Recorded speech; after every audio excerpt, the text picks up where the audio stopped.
Putih Al-Jihadi dari Raya Flix, founder, CEO, director, gue sebut tuh dari Raya Flix. Oke. Tapi setahu gue dulu bukan digital marketing ya awalnya. Bukan. Iya kan? Jadi 2016 itu kita punya cita-cita lah bikin production house gitu karena dari dulu juga gue tertarik dengan industri ini gitu ya, bikin film, video klip dan lain sebagainya lah gitu. 2016 akhirnya kita bikin PH. Ketika bikin tuh nggak punya klien.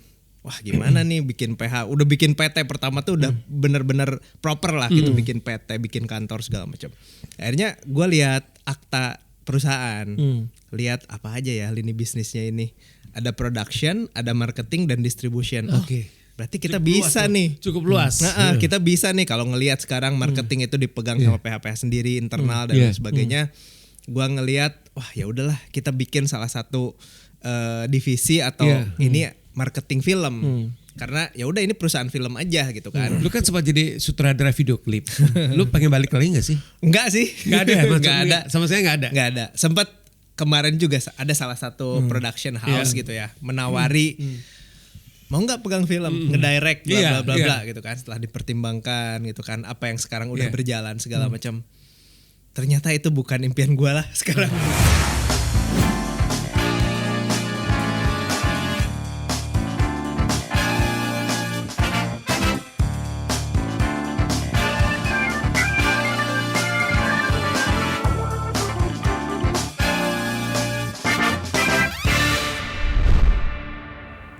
Halo teman-teman, balik lagi di program Di Belakang Layar. Hari ini di episode ke 128. Makin banyak, mulai bingung nih kita. Ini kita kehadiran seseorang yang 2 tahun terakhir banyak bekerja bareng sama gue. Dan akan bukan cuma 2 tahun terakhir, bahkan beberapa tahun ke depan kayaknya sih akan sering. Kayaknya akan jadi long time. Dan orang ini lagi banyak banget kalau kita datang ke premier film yang ternama ada orang ini. Selalu ada, selalu hadir ya. Selalu ada. Dia adalah Putih Al-Jihadi dari Raya Flix. Halo, panggilannya apa? Putih. Iya. Founder, CEO, director, gue sebut tuh dari Raya Flix. Putih ini kemarin terakhir kerjasama sama gue pas ngeri-ngeri sedap. Awalnya pertama kali kerjasama, jadi Raya Flix tuh yang handle digital marketingnya. Sekarang lagi pegang barang sama gue di Jatuh Cinta Seperti di Film-film. Yang akan tayang November ya. Dan agak lain. Dan sekarang bahkan udah mulai tayangnya nih. masih tahun depan. Iya. Dan puluhan film lain yang sedang berjalan sudah bekerja sama. Gue tadi udah nanya Putih tahun ini ada berapa project, nanti dia jelasin. Tapi gue udah dapat angkanya berapa, gue udah dapat numbersnya tahun ini. Yang jelas kalau kita sebut film-film tahun ini yang udah jalan yang kerja sama Putih itu kita sebut aja misalnya. Kita sebut dari film-film yang penontonnya banyak ya. Iya. Pengabdi Setan 2. Betul. Terus ada lagi Korin tahun ini gak sih? Korin tahun lalu ya. Ketika berhenti di sini. Ketika berhenti di sini. Berhenti di sini. Benar. Waktu maghrib. Waktu maghrib. Tuh, kita nyebutin film-film gede dulu. Terus apa lagi ya? Kodrat. Kodrat. Kodrat. Oke, Kodrat. Inang. Lalu aduh saking banyaknya. Jadi dia tuh setiap ini dalam satu tahun itu Q1, Q2, Q3, Q4 ada film yang box office terus loh dipegang sama dia. Ada. Entah kebetulan film yang gede kebetulan itu pasti dipegang. Iya makanya penting itu. Jadi kita ngobrolnya lebih jauh nih tuh. Raya Flix ini hadir dari lahir tahun berapa Putih? Pertama dibikin itu 2016. 2016. Jadi tapi setahu gue dulu itu, bukan digital marketing ya awalnya. Bukan. Ya kan? Jadi 2016 itu kita punya cita-cita lah bikin production house gitu karena dari dulu juga gue tertarik dengan industri ini gitu ya, bikin film, video klip dan lain sebagainya lah gitu. Awalnya sih 2012 tuh gue masih sering bikin video klip. Lu sebagai sutradara. Salah satu yang apa Kikan, Bondan Prakoso Black gitu ya, Ipang dan lain sebagainya lah kita pernah bikin gitu kan. Terus 2016 ya udahlah bikin PH gitu karena juga sering bikin TVC gitu-gitulah yang kecil-kecil lah waktu itu. 2016 akhirnya kita bikin PH. Ketika bikin tuh nggak punya klien. wah gimana nih bikin PH, udah bikin PT pertama tuh udah bener-bener proper lah gitu, bikin PT, bikin kantor segala macam. Tapi kok nggak ada klien gitu kan, susah. Terus siang-siang waktu itu lagi ya di kantor juga cuma sendirian. Ini kantor gitu di Jakarta ya? Jakarta waktu itu sewa ruko, karyawannya cuma sendiri gitu kan. Pokoknya ambisius lah, nggak punya bayangan, nggak punya relasi kuat dan lain sebagainya. Akhirnya gue lihat akta perusahaan, lihat apa aja ya lini bisnisnya ini. Ada production, ada marketing dan distribution. Oke. Berarti kita cukup bisa nih. Cukup luas. Kita bisa nih kalau ngelihat sekarang marketing itu dipegang sama PH sendiri internal dan lain sebagainya. Gua ngelihat wah ya udahlah kita bikin salah satu divisi atau ini marketing film. Karena ya udah ini perusahaan film aja gitu kan. Produksi itu awalnya sebenarnya kita nyoba-nyoba ya. Kita bikin cerita, bikin deck, pitching ke beberapa PH gitu ya. Waktu itu sempet tuh kita punya ide cukup bagus lah, kita cukup pede gitu kan, relevan dengan zamannya dan lain sebagainya. Pitching lah, kemudian approve waktu itu sebelum adanya marketing film. Approve waktu itu sama salah satu PH lah, nggak usah disebut. Oke, kita jadi nih. Kita meeting sama beberapa case-nya segala macam. Udah salaman berarti kan? Udah salaman kalau gitu. Lagi diurus kontrak lah. Nah tiba-tiba sore-sore mereka email kayak kita perlu hold dulu nih 2 bulan karena ada produksi lain. Oke, nggak apa-apa gitu. Udah tuh jalan beberapa bulan, tiba-tiba lagi liburan waktu itu ke Malang, lihat di bis tuh, tiba-tiba lihat ini series. Loh kok ini kayak sama ya ceritanya, ditonton sama persis. Dan terakhir lihat kreditnya, loh ini kan produser yang kita dealing nih PH-nya dan lain sebagainya. Akhirnya ya udahlah gitu kan, sempat kecewa segala macam, tapi ya udahlah, memang susah aja gitu. Terus jalan dari situ kita ketemu dengan beberapa orang pengen bikin film, adalah kayak pengen film biografi dan lain sebagainya lah gitu kan. Nah di waktu itu tuh bareng Indra Gunawan. Karena kita teman dekat, terus kita nyoba ke beberapa orang. Udah deal, besoknya ada masalah. Udah deal, besoknya Putih, ada masalah. Putih, kok mau nanya waktu lu approach ke PH itu adalah kalian itu berpartneran atau dengan siapa? Dengan PH kan, karena kan menawarkan cerita apa segala macam. Itu kan partneran atau kalian semacam production services atau production services? Oke. Jadi kita nawarin, kita punya cerita, kita yang produksi dan lain sebagainya. Gitu kan. Tapi sutradara bukan bisa siapa aja gitu ya. Karena gua deket bareng Indra tuh, sutradaranya ini nih udah ada gitu loh. Gitu. Itu kalau tadi yang cerita nggak jadi, tapi ceritanya tetap diambil dong ya? Iya, sebenarnya kayak gitu diambil. Sebenarnya gitu. Diambil. Ya sempat lah kecewa dan lain sebagainya, tapi udah lewat aja. Nah ketika nyoba pitching segala macam, udah deal nggak jadi, deal nggak jadi. Tapi di situ tuh ada perasaan, gue pun kalau ini deal gitu ya, untuk film bioskop salah satunya, gue gimana jualnya ya gitu. Bingung juga gimana mempertanggungjawabkannya gitu loh. Kata Indra, oh ini target kita 1 juta penonton, gimana ya untuk nyampe segitu gitu. Pada akhirnya ketika ada salah satu yang tadi soal marketing, ya udahlah kita belajar marketing gitu loh, marketing film. Pada akhirnya kenalan tuh sama Pak Sunil, dikenalin sama Indra, nih Pak yang pegang marketing jago bla bla bla bla. Sebenarnya kita belum bisa apa-apa pada saat itu. Nah akhirnya ngobrol, terus ditanya sama Pak Sunil, gimana pernah ngerjain film apa? Belum pernah Pak gitu. Tapi kalau mau nyoba, saya mau belajar gitu. Nah di situ Pak Sunil ngasih kepercayaan, kesempatan. Ya udah coba aja katanya. Kita coba film pertama, wah susah juga ya. Apa film pertama itu apa? Waktu itu tuh ada filmnya Atid tuh, judulnya Sesat. Sesat, gua nonton 2000 berapa sih itu? Itu 2017.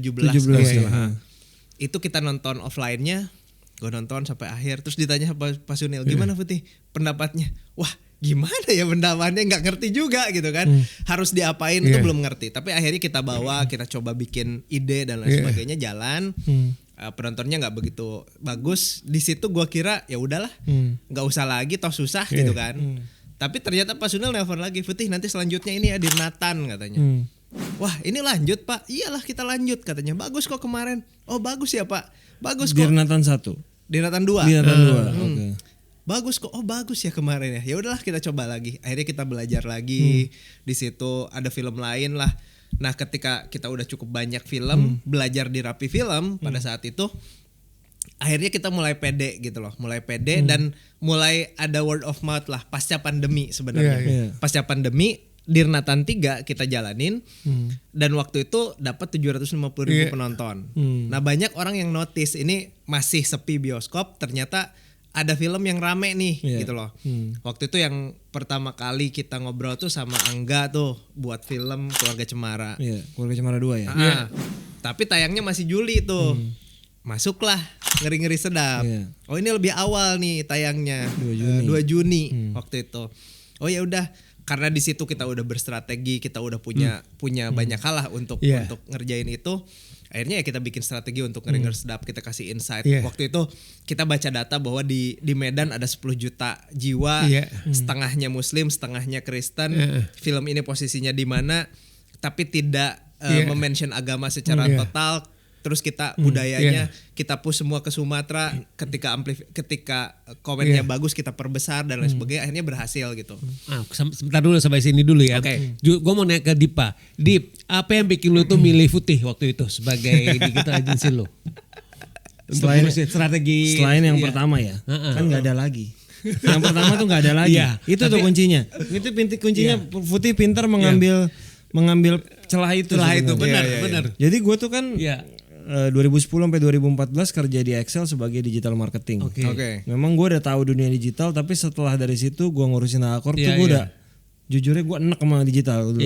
Udahlah, gila gue 4 tahun ngerjain digital. Sebenarnya dari zaman di Prambors 2006 juga gue ngerjain digital di sana.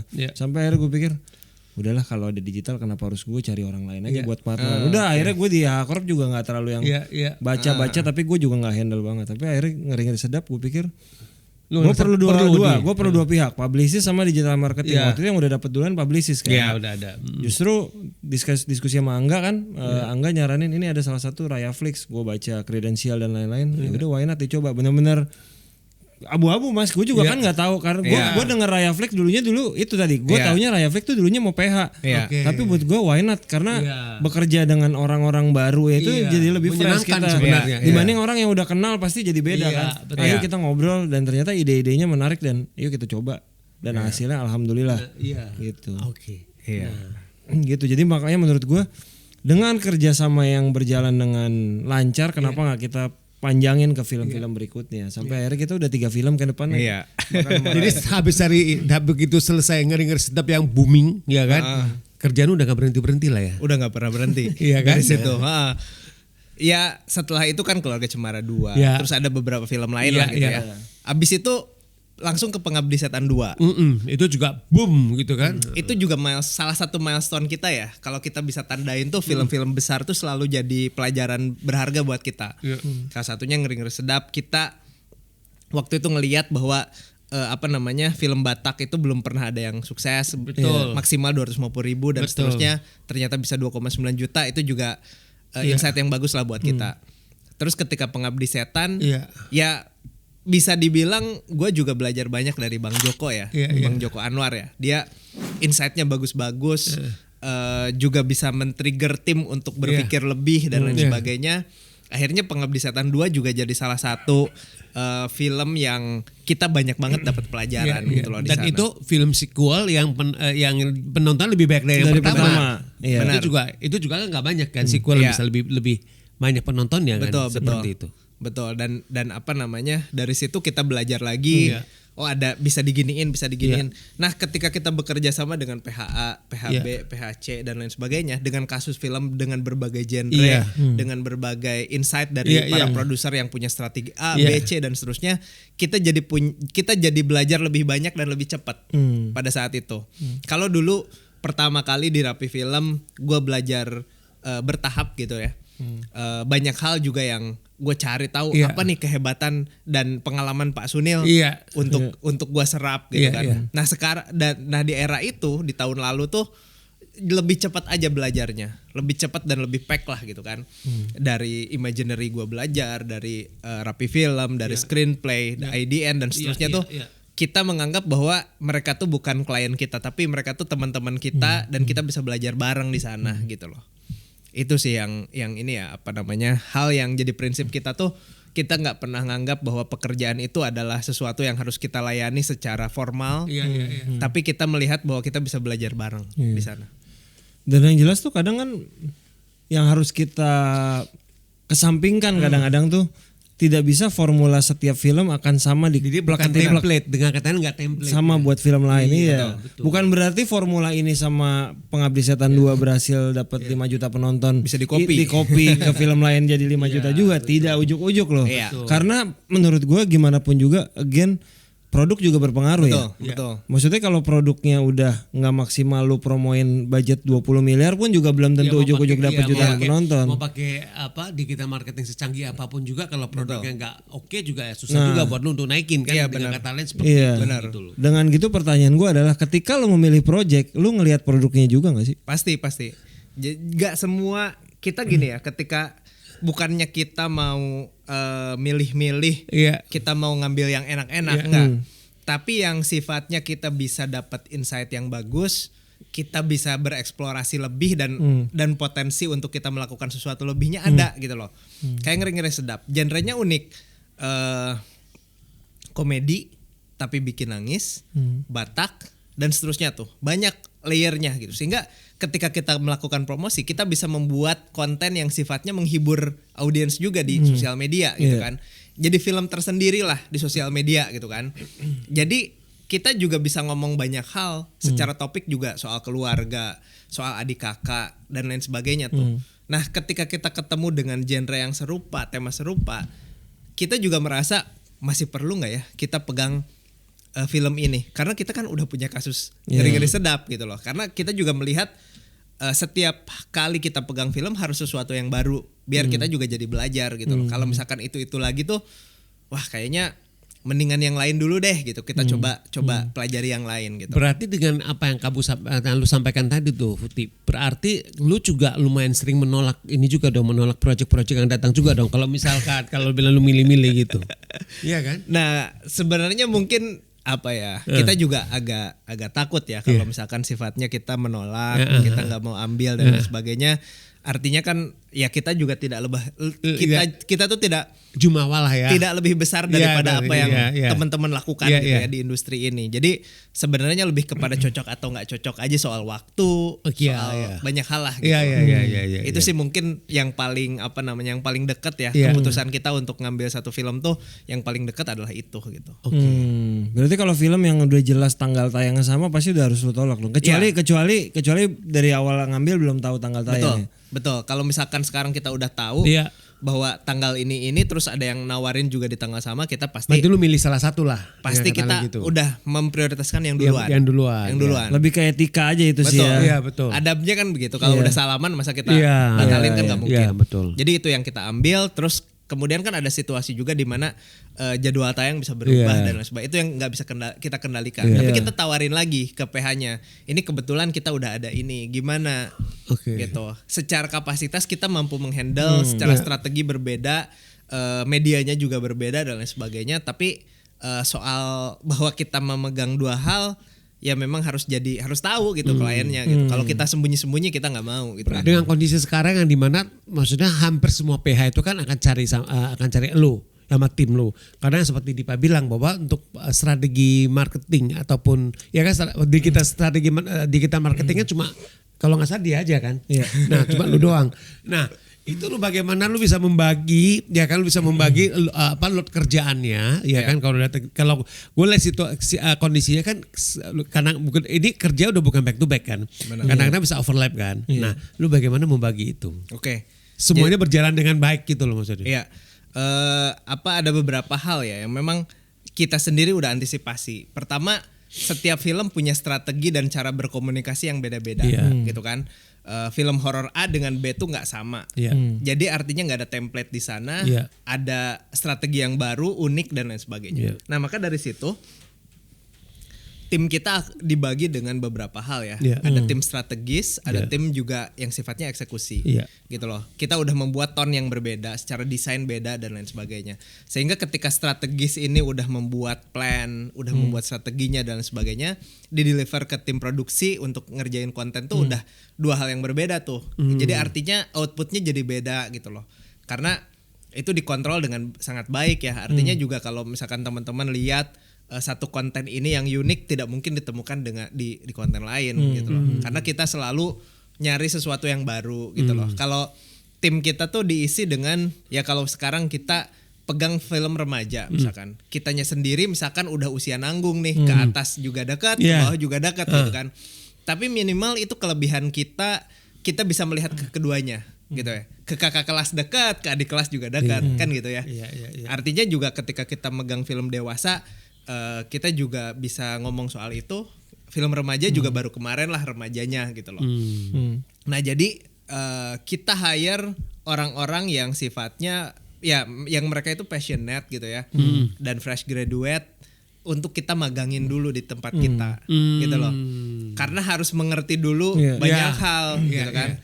Jadi setelah ada fase magang 3 bulan, kita lihat yang potensial, mana yang bisa lanjut, mana yang enggak, akhirnya masuklah jadi tim utama gitu. Kita lakukan itu secara konsisten. Karena industri ini atau marketing yang kita pegang ini kan industrinya masih baru ya. Belum ada pemain yang banyak dan sebagainya. Kita kan harus terus melahirkan itu. Iya, betul. Ya kalau misalkan dalam 1 tahun kita pegang beberapa film nih. Kira-kira mampu nggak kita tambah lagi tim, sedangkan perhatian yang kita berikan ke klien itu sangat terbatas. Kan nggak mungkin pakai account eksekutif.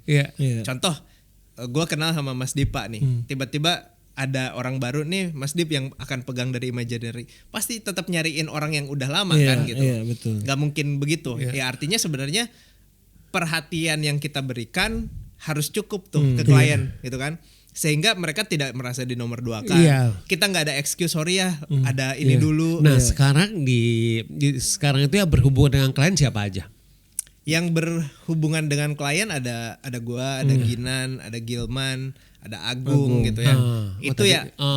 Jadi ada beberapa orang yang memang sifatnya mereka yang udah punya pengalaman banyak, yang mereka udah ngerti dan lain sebagainya. Itu PH langsung berhubung sama mereka lah, nggak harus sama lu lah ya kayak gitu ya. Jadi supaya apa ya? Jadi gue tidak akan membuat ini adalah tentang gue sendiri gitu. Ini adalah tentang perusahaannya, tujuannya kemana, dan kalian semua yang terlibat di sini tuh bisa kelihatan loh sama klien, bisa berhubungan langsung loh dengan klien. Karena kalau semuanya WhatsApp gue sendiri nih dalam beberapa juga, film, tahun depan udah muntah lu yang ada. Makanya kayak gitu. Jadi Raya Flix sekarang karyawan udah berapa? Ada 22 orang. Banyak loh Dip. 22 tuh udah mulai. Banyak loh. Ini aja dari Ngeri-Ngeri Sedap udah pertumbuhan dong pasti. Waktu Ngeri-Ngeri Sedap berapa orang? Mungkin 6 orang lah. Tuh Dip. Baru 6 orang. 6 orang yang gua kenal semua sekarang jadi udah mungkin ada yang baru-baru ya. Udah macam-macam orangnya. Buat yang belum tahu, Raya Flix itu sekarang berdomisili di Bandung. Di Bandung. Berarti lu seminggu bisa 3 kali ke Jakarta gitu. Iya. Jadi bisa jadi kalau misalkan waktunya berdekatan tuh kita 3 hari di 3 hari di Jakarta, 3 hari di Bandung, 4 hari di Bandung, atau sebaliknya 4 hari di Jakarta, 3 hari di Bandung. Jadi lu selama di Jakarta itu lu sama tim meeting, ya kan? Sehari bisa 3-4 kali tuh, bahkan bisa 5 kali. Pagi nonton, sore nonton, siangnya ngobrol gitu, bisa begitu. Nah itu waktu-waktu yang sering kali juga nyita perhatian ya, karena kerjaan kita kan banyaknya di WhatsApp group gitu ya. Ketika sekarang seharian gua meeting tuh ya kadang-kadang kan nggak kebaca WhatsApp segala macam gitu ya. Nah itu juga ada tim yang memang udah kenal dengan kliennya, jadi nggak terlalu gitu, nggak terlalu khawatir lah. Ini kok Putih seharian kemana gitu kan? Tapi tim tetap gerak gitu, tetap jalan gitu loh. Gimana istri dan anak lu yang masih kecil? Anak lu 2, 1 baru lahir nih belum lama, tiba-tiba lu tinggal. Dia nggak bilang komen, kita ke Jakarta lagi aja apa? Enggak sih, karena ya kita lahir di Bandung gitu ya. Terus memang sempat tinggal di Jakarta 10 tahun lah. Jarak 2010 sampai 2020 tuh kita tinggal di Jakarta. Tapi pada akhirnya memutuskan untuk pindah ke Bandung dan nyaman berumah di sana gitu loh. Gue juga sering tanya ketika bareng Agung misalkan ke Jakarta, terus bolak-balik ke Bandung. Gung capek gak sih kayak begini gitu kan? Enggak sih. Asal kita tetap selalu bisa pulang tuh happy aja. Jadi keputusan lu untuk pindah balik ke Bandung itu bukan keputusan yang berat buat lu? Bukan. Jadi karena gini, keputusan balik gitu balik ya, bukan berat ya. Lu memindahkan kantor lu juga kan? Betul gitu loh. Gue sempat baca gitu ya, orang Jepang itu tidak merasa jauh kemana-mana karena mereka tidak punya rumah. Karena transportasi di sana juga enak kan gitu kan. Jadi kalau orang merasa punya rumah, merasa jauh kemana-mana. Jadi gue punya prinsip, rumah gua tuh di mana aja gitu loh. Bisa di hotel, bisa di apartemen, bisa di rumah yang memang rumah beneran dan seterusnya. Artinya kan kita nggak terbatas dengan itu. Kalau misalkan sekarang kita udah membatasi diri bahwa gua harus pulang ke rumah jam sekian segala macam, semua aja kan jadi terasa berat gitu loh. Akan terasa berat, akan terasa jauh, akan terasa capek dan lain sebagainya. Maka untuk keputusan kita bahwa kita tinggal di Bandung tuh udah dengan pemikiran yang panjang ya, ada transportasi dan lain sebagainya, ya udahlah, nggak ada masalah kalau Mas Diva nelpon besok ada meeting, bisa nggak? Ayo bisa, nggak pernah yang, aduh nggak deh, ntar aja deh, minggu depan lah, nggak gitu kan, ayo aja gitu. Dengan nantinya ada kereta cepat Jakarta Bandung lebih ini lagi, lebih gila lagi, lebih gila lagi. Sore ini lu ke Bandung bisa. Kan setengah jam doang kan. Setengah jam. Jadi kan ya itulah yang bikin kita juga bebas lah, ayo mau meeting mau apa segala macam, waktu selalu ada lah gitu. Paling geser-geser dikit lah, sorry ini paling sorean atau gimana lah, kita juga bisa discuss gitu soal itu. Itu sih. Kita tuh kadang-kadang pengen banyak uang, banyak kerjaan dan lain sebagainya, padahal bisa jadi kita nggak dapat apa-apa gitu ya. Tapi kalau kita menjalankan sesuatu yang konsisten, satu hal, gue yakin bisa lebih banyak yang bisa kita dapatkan gitu. Nah makanya kalau kita ngelihat agensi lain gitu ya, kayak yang pegang brand-brand gede dan lain sebagainya, ya oke lah, mereka punya patternnya sendiri, punya kemampuannya sendiri, keahliannya sendiri dan lain sebagainya. Yang menarik dari film adalah marketing film. Ini pendek-pendek nih, 3 bulan selesai. Ya ada yang crossing gitu kan di situ. Cuman kita merasa bahwa apa yang kita lakukan tuh selalu fresh. Malah ada testimoni dari anak magang yang sekarang udah bekerja tetap di Raya tuh. Dulunya dia dikasih kerjaan tuh ngedit video. Nih edit ini, karena kita ada klien itu dulunya gitu kan, ngedit ini. Terus sekarang dia bilang kalau dulu gua masih dikasih kerjaan itu, mungkin gue udah cabut. Tapi ketika gue dikasih pekerjaan film yang gue bisa nonton, besok gue bisa bikin konten sesuai hati dan lain sebagainya, gue tuh merasa refresh aja katanya sampai hari ini gitu.